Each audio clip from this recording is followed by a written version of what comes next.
चुनाव की तमाम बड़ी खबरों की और आज अलग अलग होकर तमाम दिग्गज प्रचार करने वाले हैं। तो वहीं सबसे पहले हम बात करते हैं उन तस्वीरों की जो हम आपको दिखाने वाले हैं कि कौन दिग्गज किस क्षेत्र में आज नजर आएगा।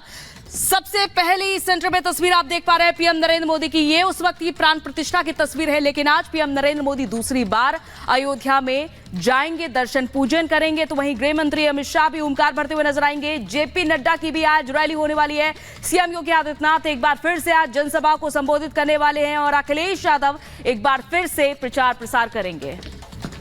तो कौन कहां आज रहने वाला है ये भी हम आपको बताएंगे, लेकिन इन दिग्गजों की आज रैलियां होने वाली है।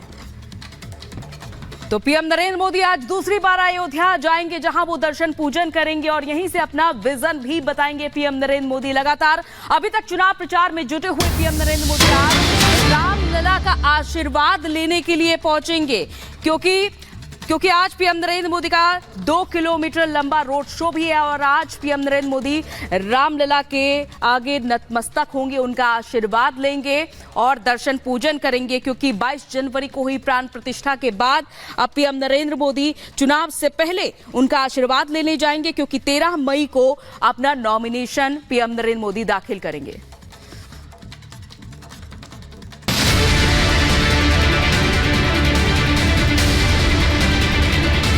जय श्री राम 400 वाला परिणाम। Awadh mission hat trick vision. Super Sunday Ayodhya में रोड शो।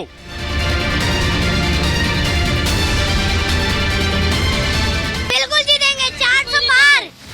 बीजेपी के सुपरस्टार प्रचारक प्रधानमंत्री नरेंद्र मोदी का प्रचार कारवां अब उत्तर प्रदेश में है। तीसरे चरण से पहले तूफानी प्रचार का आज का कारवां काफी अहम है, क्योंकि पीएम का पड़ाव अवध का दौरा है। 7 मई को तीसरे चरण की वोटिंग है। ऐसे में बीजेपी के पक्ष में पीएम मोदी ने पूरी ताकत झोंक दी है। यूपी से 80 सीट को आधार बना टारगेट 400 पार का है। ऐसे में यूपी के कानपुर में पार्टी के लिए माहौल बनाने के बाद मोदी का आज अयोध्या दौरा है। शताब्दियों बाद अयोध्या में राम जन्मोत्सव का वो अलौकिक दृश्य सबके सामने है, जिसका करोड़ों राम भक्तों को इंतजार था। रामनवमी के इस पावन पर्व पर रामलला के सूर्य तिलक हुआ, जिसका 500 सालों से हर हिंदुस्तानी को इंतजार था। आज मोदी का दौरा भले ही चुनावी है, लेकिन लोगों में गजब का उत्साह है। ये मोदी जी के लिए सजावट हो रही है, यहाँ पर मोदी जी आएंगे और इसीलिए सजावट हो रही है। उनके आने के लिए हम लोग फुल सजावट कर रहे हैं और स्वागत के लिए, और 11 नंबर गेट से ही जाएंगे मंदिर। अच्छा, राम मंदिर हाँ, इसी रास्ते से मंदिर जाएंगे। पीएम मोदी के अयोध्या दौरे से पहले भव्य तैयारी की गई। राम पथ झंडा बैनर को केसरिया रंग से रंग दिया गया। एयरपोर्ट से अयोध्या तक की हाईवे की बैरिकेडिंग की गई। करीब 80 पॉइंट पर जनता और साधु संत पीएम का स्वागत करेंगे। रामनगरी में पीएम मोदी रोड शो करेंगे। इसके लिए बाकायदा रथ तैयार हो चुका है, जो लखनऊ से अयोध्या पहुंच चुका है। सुपर संडे में पीएम मोदी के चुनाव प्रचार की बात करें तो पीएम 3:15 बजे इटावा पहुंचेंगे, जनसभा को संबोधित करेंगे। करीब 5 बजे धोरारा जाएंगे, यहाँ पर भी जनता के बीच होंगे। शाम को 7 बजे अयोध्या के राम मंदिर में दर्शन करेंगे और 7:15 बजे अयोध्या में रोड शो करेंगे। वक्त चुनावी है और पीएम मोदी का मिशन 400 पार है, तो गेंद जनता के पाले में है। किसके वादों दावों में कितना दम है और किसकी नीयत पर जनता को भरोसा है, सब 4 जून को साफ हो जाएगा। Bureau report, Republic Bharat.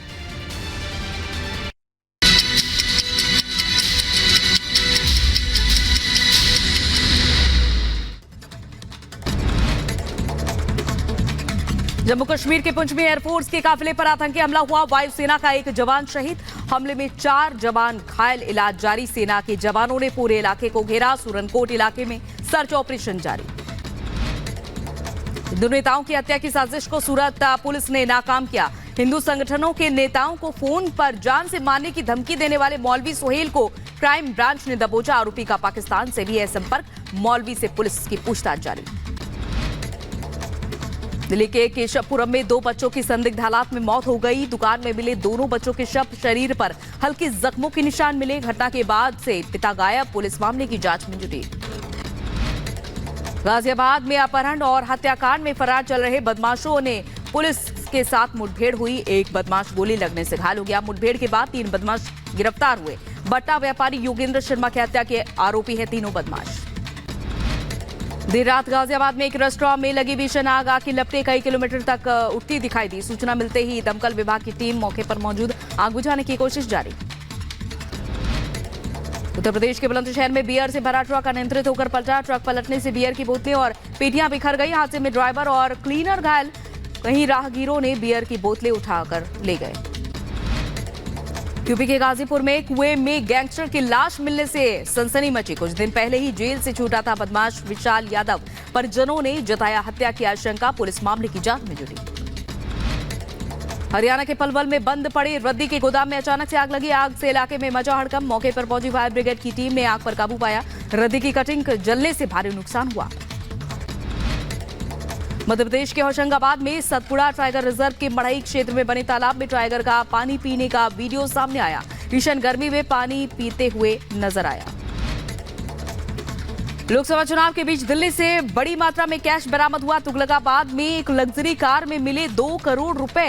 Police ने 2 लोगों को हिरासत में लिया।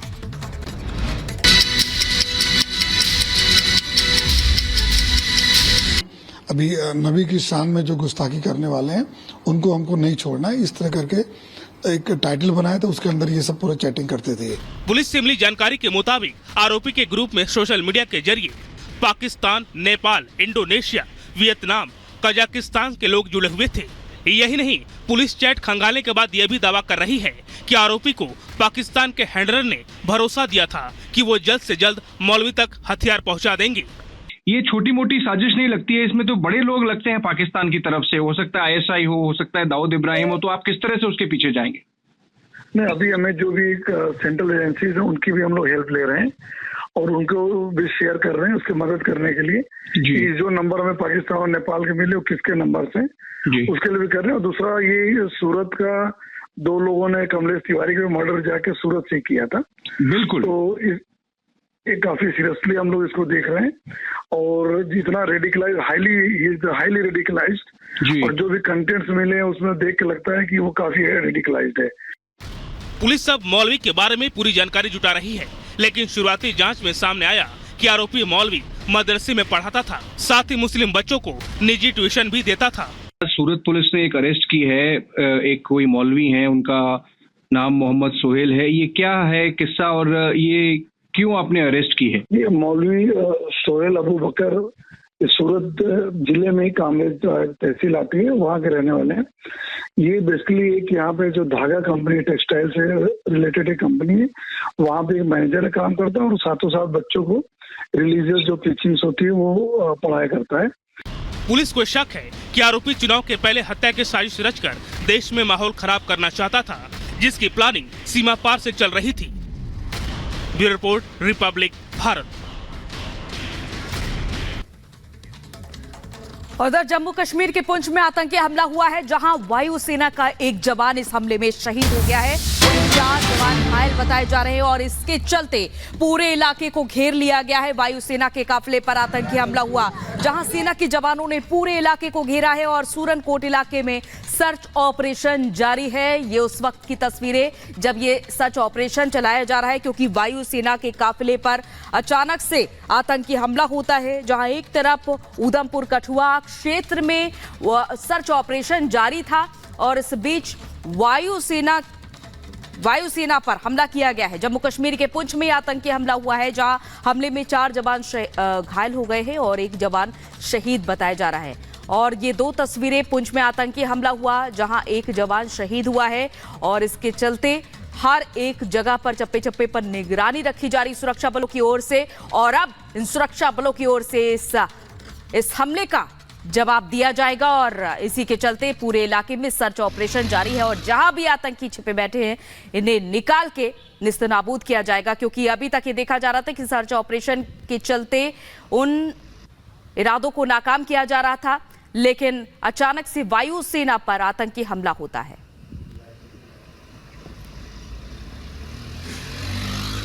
और गुरसिमरन हमारे सहयोगी पुंछ से हमारे साथ जुड़ चुके हैं। गुरसिमरन, क्या तस्वीरें आ रही है सामने वहां से? फिलहाल क्या कुछ अपडेट है?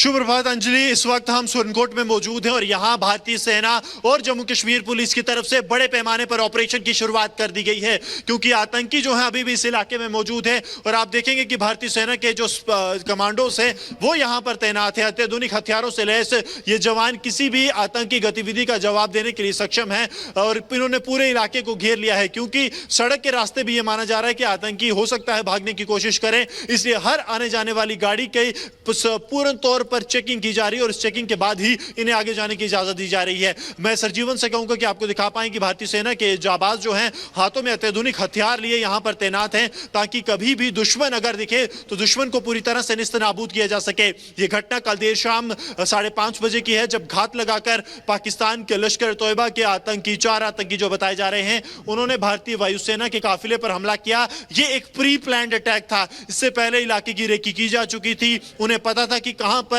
जो एयरफोर्स के जवान हैं उनकी गाड़ी स्लो होगी, उसे चढ़ाई पर चढ़ना पड़ेगा और वहीं पर अटैक किया गया। रिटेलिएटरी फायर जरूर एयरफोर्स की तरफ से किया गया, लेकिन क्योंकि आतंकियों ने इससे पहले ही प्लान कर रखा था, जंगल की आड़ लिए थे, इसलिए आतंकी बच गए और वहां से भागने में सफल रहे।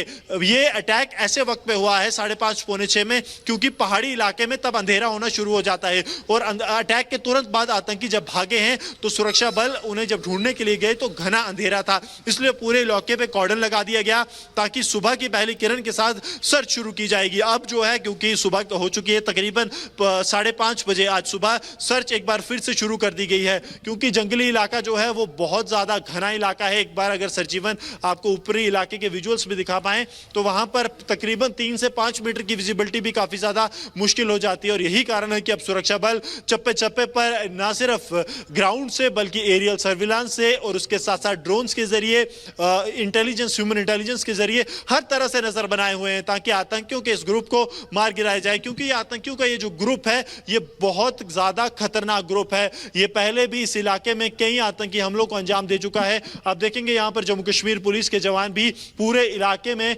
सघन तलाशी अभियान कर रहे हैं। हर एक गाड़ी की पूर्ण तौर पर तलाशी ली जा रही है ताकि किसी भी तरह अगर आतंकी घुसपैठ जो कर भारतीय सरजमी पर पहुंचे हैं वो इस हमले के बाद भागने की कोशिश करते हैं तो उन्हें जो है चंद मिनटों में ही निस्तनाबूद किया जा सके।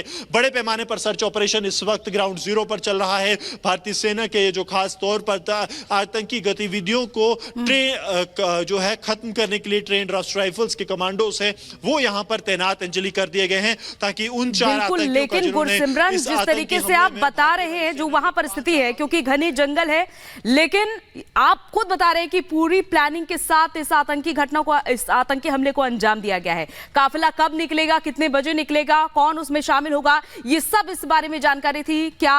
यहाँ स्थानीय किसी स्थानीय के बारे में जानकारी मिल रही है, किसी स्थानीय का भी हाथ था? देखिए अंजलि, अभी तक पुलिस इस पर कुछ नहीं कह रही है, लेकिन स्थानीय मदद के बिना आतंकियों का यहां इतने समय तक रहना, कम से कम 1 से 1.5 साल तक आतंकी यहां पर एक्टिव है, तो आप समझ सकिए कि अगर बाहरी आतंकी, पाकिस्तानी आतंकी यहां 1 से 1.5 साल तक एक्टिव रहते हैं, कोई बड़ा एनकाउंटर नहीं होता है, तो इसका मतलब बिल्कुल साफ है कि आतंकियों को कहीं ना कहीं बड़े पैमाने पर लोकल मदद मौजूद है, मुहैया करवाई जा रही है और यही कारण है कि वो यहाँ पर लगातार छिपकर रह रहे हैं। पूरे इलाके में जिस तरह से सघन तलाशी अभियान चल रहा है, सुरक्षा बलों का कहना है कि वो उम्मीद है कि जल्द से जल्द ये आतंकी जो हैं वो सुरक्षा बलों के जो है जाल में फंसेंगे और जल्द से जल्द इन आतंकियों को मार गिराया जाएगा। लेकिन अंजलि, ये आतंकी जो हैं, आप समझिए कि आतंकी आम आतंकी नहीं है, ये खास तौर पर वो ट्रेंड आतंकी हैं जिन्हें जंगल वॉरफेयर के लिए तैयार किया गया है ताकि जंगल में किस तरह से रहना है, जंगल में किस तरह से ऑपरेट करना है, उनको हर एक चीज की सिखलाई दी गई है। यानी कि अगर उन्हें जंगल के अंदर 2 हफ्ते 3 हफ्ते भी रहना पड़े तो उन्हें सिखलाई है कि किस तरह से वहां पर अपना समय काटना है और सुरक्षा बलों की नजर में नहीं आना। तो चुनौती बहुत बड़ी है क्योंकि पाकिस्तानी आतंकियों का एक बड़ा ग्रुप घुसपैठ कर चुका है। बिल्कुल, और जैसा कि आप तस्वीरें भी वहां